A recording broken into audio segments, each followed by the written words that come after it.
Chapter 2, Section 5 of The Poverty of Philosophy by Karl Marx, translated by Harry Quelch. Section 5. Strikes and the Combination of Workmen. Quote, every upward movement in wages can have no other effect than that of a rise in wheat, in wine, etc. That is to say, the effect produced by a dearth. For what are wages? They are the cost price of wheat, etc., the integral price of everything. Let us go further still. Wages are the proportion of the elements which compose wealth and which are consumed reproductively each day by the mass of the workers. But to double wages is to bestow upon each of the producers a part greater than his product, which is contradictory, and if the rise only affects a small number of industries, the result is to provoke a general perturbation in exchanges, in a word, a scarcity. It is impossible, I insist, for the strikes which result in an increase in wages not to lead to a general dearness. That is as certain as that 2 and 2 make 4. End quote. Proudhon, Volume 1, page 110 and 111. We deny all these assertions, except that 2 and 2 make 4. In the first place, there is no such thing as general dearness. If the price of everything is doubled, at the same time as wages, there is no change in prices, there is only a change in terms. Further, a general rise in wages can never produce a dearness, more or less general, of commodities. In effect, if all industries employed the same number of workmen in proportion to the fixed capital or to the instruments used, a general rise in wages would produce a general reduction of profits, and the current price of commodities would undergo no alteration. But as the relation of manual labor to fixed capital is not the same in different industries, all the industries which employ relatively a greater mass of fixed capital and less workers will be forced sooner or later to reduce the prices of their commodities. In the contrary case, where the price of their commodities is not reduced, the profit will rise above the common rate of profit. The machines are not wage workers. Therefore, the general rise in wages will affect those industries less which, compared with the others, employ more machines than workmen. But as competition always tends to level the rate of profits, those which rise above the ordinary rate can only do so temporarily. Thus, apart from some oscillations, a general rise in wages, so far from resulting, as Mr. Proudhon contends, in a general rise in prices, would result in a partial fall, that is to say, a fall in the current price of the commodities which are manufactured chiefly by machinery. The rise and fall of profit, or wages, merely expresses the proportion in which the capitalists and the workmen participate in the product of a day of labor without, in most cases, influencing the price of the product. But that, quote, the strikes which are followed by an increase in wages lead to a general rise in prices, to a scarcity even, end quote. These are ideas which could only be hatched in the brain of an unintelligible poet. In England, strikes have regularly given rise to invention, and to the application of new machinery. Machines were, we might say, the arms which the capitalists used to defeat revolted labor. The self-acting mule, the greatest invention in modern industry, put the revolted hand-spinners out of action. Even when combination and strikes have no other effect than to arouse against them the efforts of mechanical genius, they always exercise an immense influence on the development of industry. Quote, I find, continues Mr. Proudhon, from an article published by Mr. Leon Faucher, September 1845, that for some time English workmen have ceased to form combinations, which is certainly a progress upon which they are to be congratulated. But this improvement in the morality of the workers arises above all from their economic knowledge. It is not upon the manufacturers, cried a working spinner at a meeting at Bolton, that wages depend. In periods of depression, the masters are only, so to speak, the whips with which necessity is armed, and, whether they will or not, they must strike. The regarding principle is the relation between supply and demand, and the masters have not the power. End quote. Quote, well and good, cries Mr. Proudhon. These are well-developed model workmen, etc., etc. The poverty we have here does not exist in England. It cannot cross the channel. End quote. Proudhon, Volume 1, page 261 and 262. Of all the towns in England, Bolton is one in which radicalism is as fully developed as anywhere. Than the workers of Bolton, there are none more revolutionary. During the great agitation in England for the abolition of the Corn Laws, The English manufacturers felt that they would be unable to make head against the landowners except by putting the workers in the front of the fight. But as the interests of the workers were not less opposed to those of the manufacturers than the interests of the manufacturers were opposed to that of the landowners, it was natural to expect that the manufacturers would get the worst of it in the meetings of the workers. But what did the manufacturers do? In order to save appearances, they organized meetings composed in great part of foremen and overseers, of the small number of workmen who were devoted to them, and some friends of commerce, properly so called. When, afterwards, the real working people attempted, as at Bolton and Manchester, to take part in such meetings in order to protest against the factitious demonstrations, they were told that they were ticket meetings, to which no one could be admitted without a ticket, and were refused admission. Nevertheless, the placards advertising the meetings had announced them as public demonstrations. Every time these meetings were held, the capitalist journals gave glowing accounts, with full and detailed reports of the speeches. It goes without saying that these speeches were made by foremen and overseers. The London newspapers gave literal reproductions of these reports. Mr. Proudhon is so unfortunate as to take the foremen and overseers for ordinary workmen, and to urge upon them the advice not to cross the channel. If in 1844 and in 1845 strikes attracted less attention than formerly, it was because 1844 and 1845 were the 2 first years of prosperity which English industry had enjoyed since 1837. Nevertheless, none of the trade unions were dissolved. Let us now hear the foremen and overseers of Bolton. According to them, the manufacturers are not the masters of wages, because they are not masters of the price of the product, and they are not masters of the world market. By this argument, they gave it to be understood that combinations were not necessary to drag from the masters an increase of wages. Mr. Proudhon, on the contrary, forbids them to combine for fear that combination would be followed by a raise in wages, which would bring in its train a general scarcity. It is not necessary for us to point out that on one point there is perfect agreement between the foreman and Mr. Proudhon, that is, that a rise in wages is the equivalent of a rise in the price of products. But is the fear of a scarcity the true cause of Mr. Proudhon's ill will towards combination?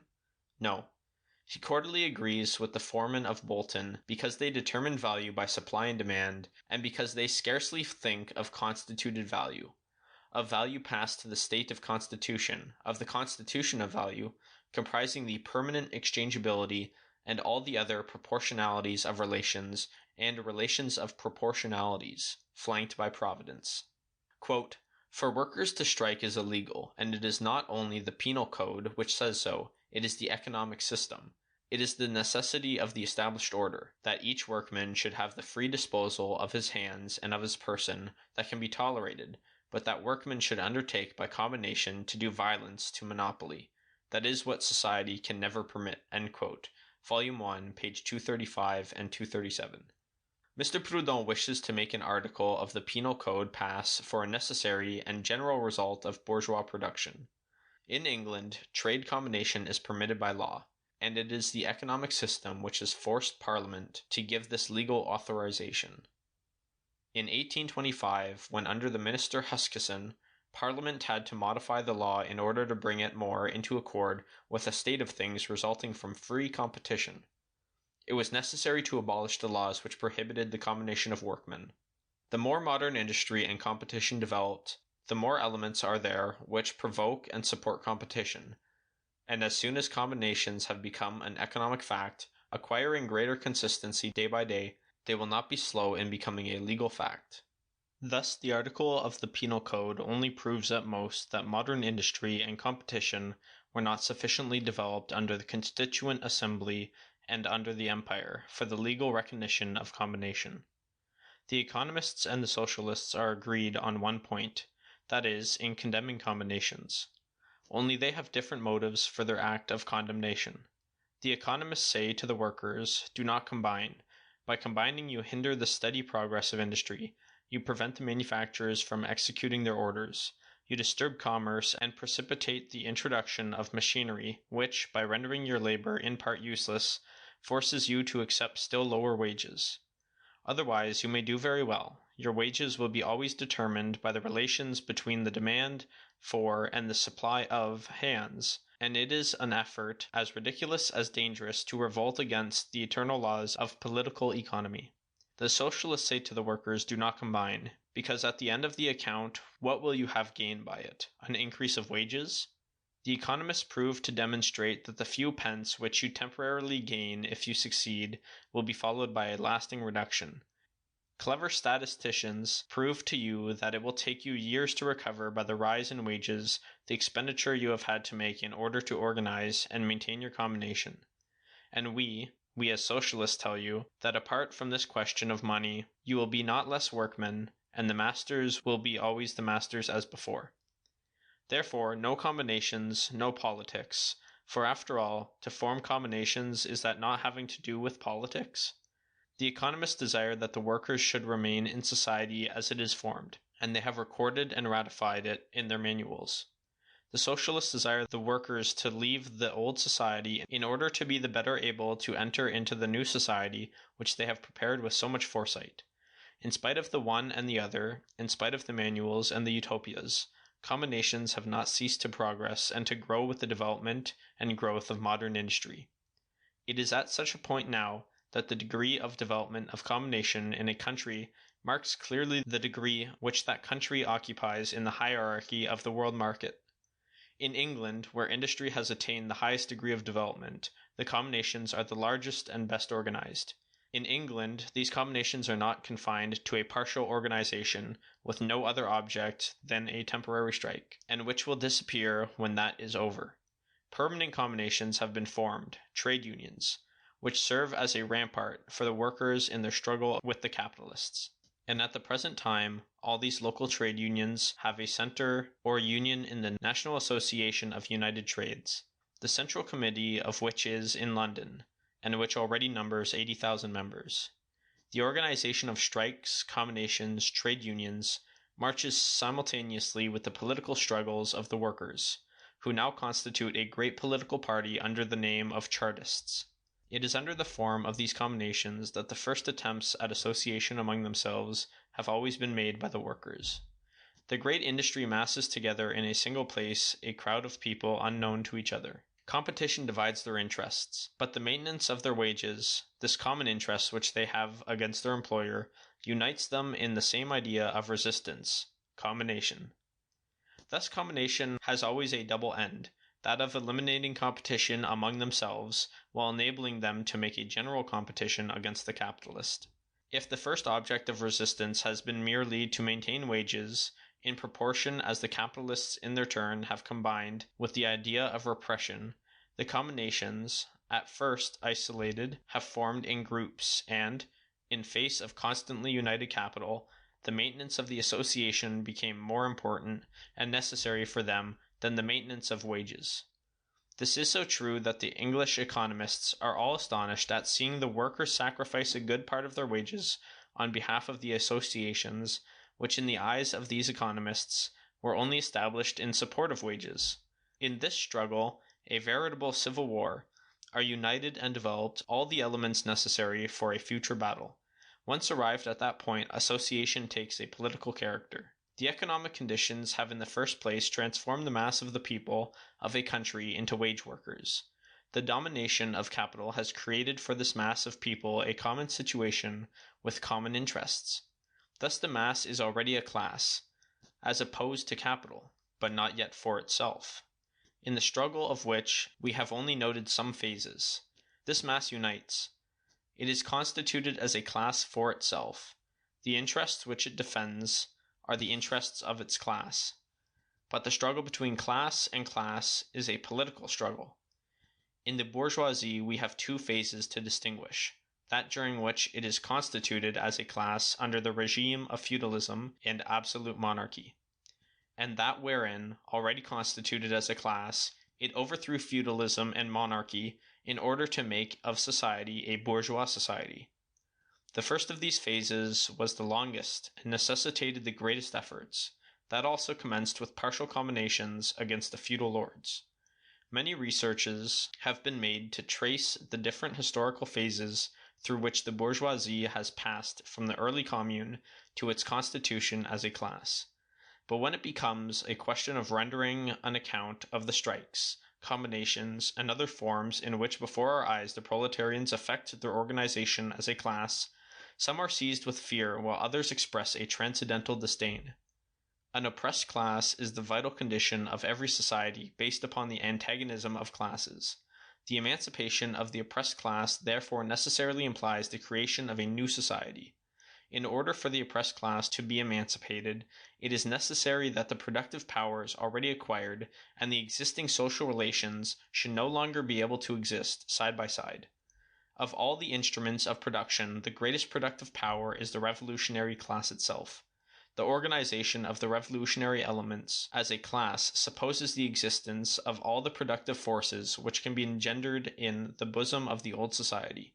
Is that to say that after the fall of the old society there will be a new class domination comprised in the new political power? No. The essential condition of the emancipation of the working class is the abolition of all classes, as the condition of the emancipation of the third estate of the bourgeois order was the abolition of all estates, all orders. The working class will substitute in the course of its development for the old order of civil society an association which will exclude classes and their antagonism, and there will no longer be political power, properly speaking, since political power is simply the official form of the antagonism in civil society. In the meantime, the antagonism between the proletariat and the bourgeoisie is a struggle between class and class, a struggle which, carried to its highest expression, is a complete revolution. Would it, moreover, be matter for astonishment if a society, based upon the antagonism of classes, should lead ultimately to a brutal conflict, to a hand-to-hand struggle as its final denouement? Do not say that the social movement excludes the political movement. There has never been a political movement which was not at the same time social. It is only in an order of things in which there will be no longer classes or class antagonism that social evolutions will cease to be political revolutions. Until then, on the eve of each general reconstruction of society, the last word of social science will ever be, quote, le combat ou la mort, la lutte sanguinaire ou la néante. C'est ainsi que la question est invisiblement posée. End quote. George Sand. Fini. End of Chapter 2, Section 5.